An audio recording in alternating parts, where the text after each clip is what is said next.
Hi everyone, my name is James Goodrich and I'm going to be talking to you guys about recruiting. I am a independent consultant with Perfectly Posh, and I just wanted to share some of the insights I had gained as I've been recruiting myself with this business and wanted to share some of those ideas with you.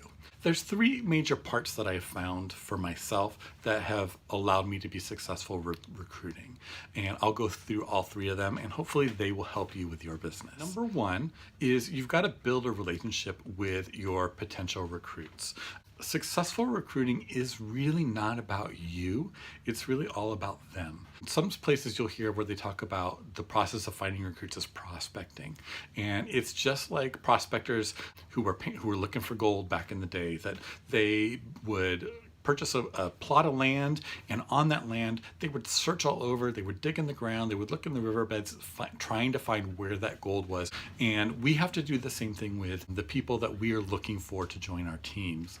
We have to do a little bit of digging. We have to get to know those people. We have to invest some time in building those relationships for a number of reasons. Number one, we need to find out what's going to make them want to join our team. We have to figure out what their why is. Their why is not going to match our why. It's going to be different.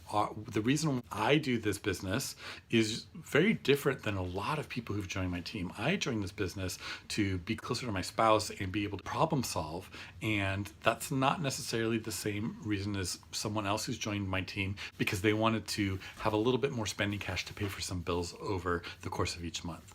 So your job as a sponsor or someone who's looking for teammates is you've got to discover that reason. What is it that they are missing in their lives that bringing this opportunity to them is going to fulfill? Is it going to be allowing them to pay for childcare for that month? Is it going to allow them to pay off that credit card? Is it going to allow them the opportunity to do something that gives them a little bit more of a social outlet? I think of like stay-at-home moms who are interacting with children for the majority of their time. Sometimes they just want some adult time, and maybe that's going to motivate them to join the team.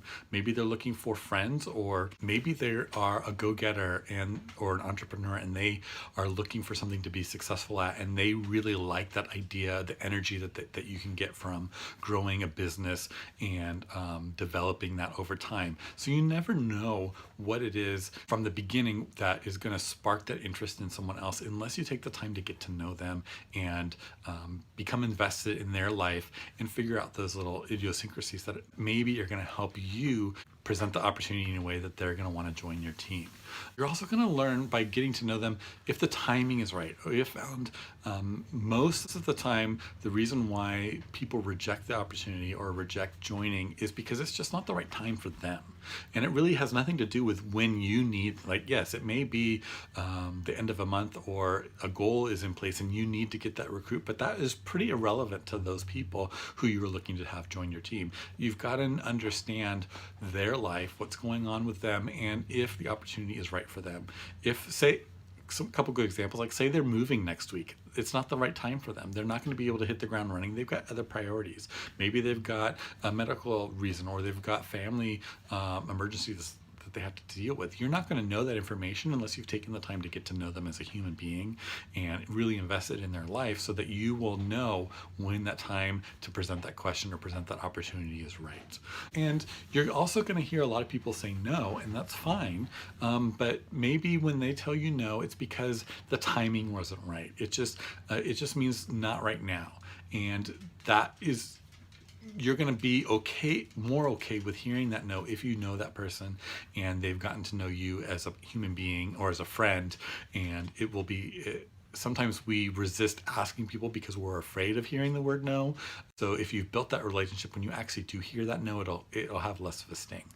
It also is another thing to be aware of, that maybe sometimes to say no, and if the timing is off and you keep pushing and you keep pressuring them, that no or that not right now can easily turn into a never. So be aware of that. Be aware of the timing of when you ask, because if the timing is not right for them and you keep pressuring them, they're going to say never. They're going to have a bad taste in their mouth about this opportunity you presented. They're going to feel like you're pushy. You're going to come off as being like a salesman, and that's really not what we want to do. And it's not a great way to succeed with finding new teammates to join your team. I'll go back to the idea of hearing the word no.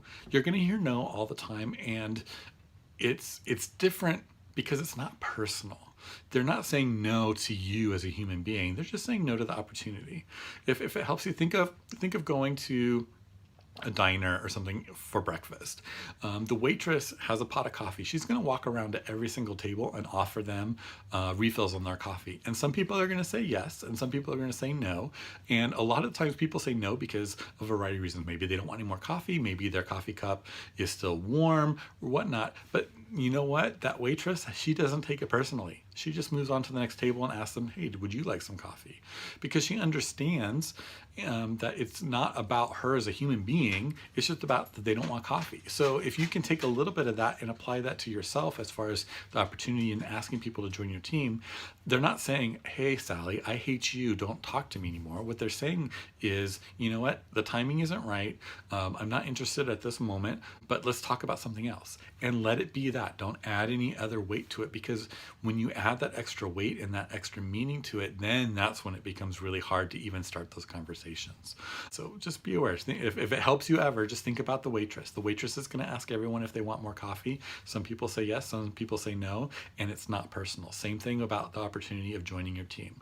Some people will say yes, some people will say no, but it's not about you so much as it is about them not needing the opportunity or not seeing the value of the opportunity at that point. All right, let's talk about number 2, my second step. You have to talk to a lot of people. You need to talk to as many people as you can. It really is a numbers game as far as getting recruits on your team. You're going to hear people say no, and the likelihood of hearing more no's than yeses is very high. This is an industry that is still seen as a side hustle, or not seen as an opportunity that many people have an awareness of or understanding. I was one of those people. When I was first approached about it, I only had my own personal experience to go on, and that wasn't necessarily bad, but it just wasn't something that I saw fit me. So it took a while for me to understand and to discover that the opportunity for me was also there. That only happened after some time, and my first initial reaction was no. So that may be the situation in your case, that you're going to talk to that person, they're going to say no. And like I said before, it may just be not right now, but you're going to hear no. And so the way to get over that, the way to get past hearing someone say no, is you've got to ask a lot of people, and you've got to talk to a lot of people about the opportunity. And I'll use this to maybe put it into perspective. If you ask 5 people in the course of a month to join your team, and all 5 of them say no, you're going to feel pretty crappy about yourself at the end of the month and think, you know what, I'm horrible at recruiting. I'm not good at recruiting. I can't do this. I am, no one says yes.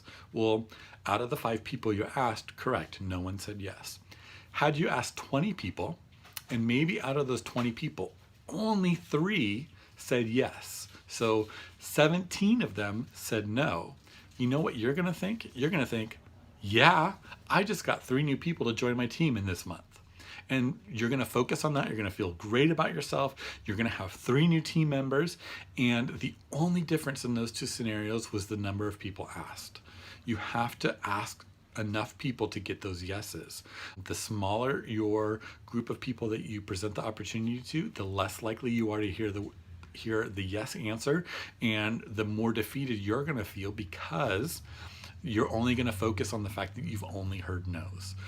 If you want people to join your team, you have to continue to ask new people, and you've got to do it in a larger number, because the likelihood of getting yeses out of 1 or 2 people is very low and is very discouraging. So make sure you talk to a lot of people. And like I said, I'll go back to that waitress. If that waitress went to 2 people and the first 2 people said no, and she decided, well, nobody wants coffee, so I'm just going to go back and put it on the coffee pot, the other 15 tables are going to not have that opportunity to have the coffee that they wanted, because that waitress didn't offer them that opportunity. She decided after 2 or 3 people that she was bad at pouring coffee and took the coffee pot back, which actually wasn't the case. It just was that she didn't ask enough people, and she didn't get to the people who were actually waiting for that opportunity there. So there we go. And then also with talking to people is you have to be consistent with it and persistent. You may get those people, and like I mentioned before, you may get those not right now answers.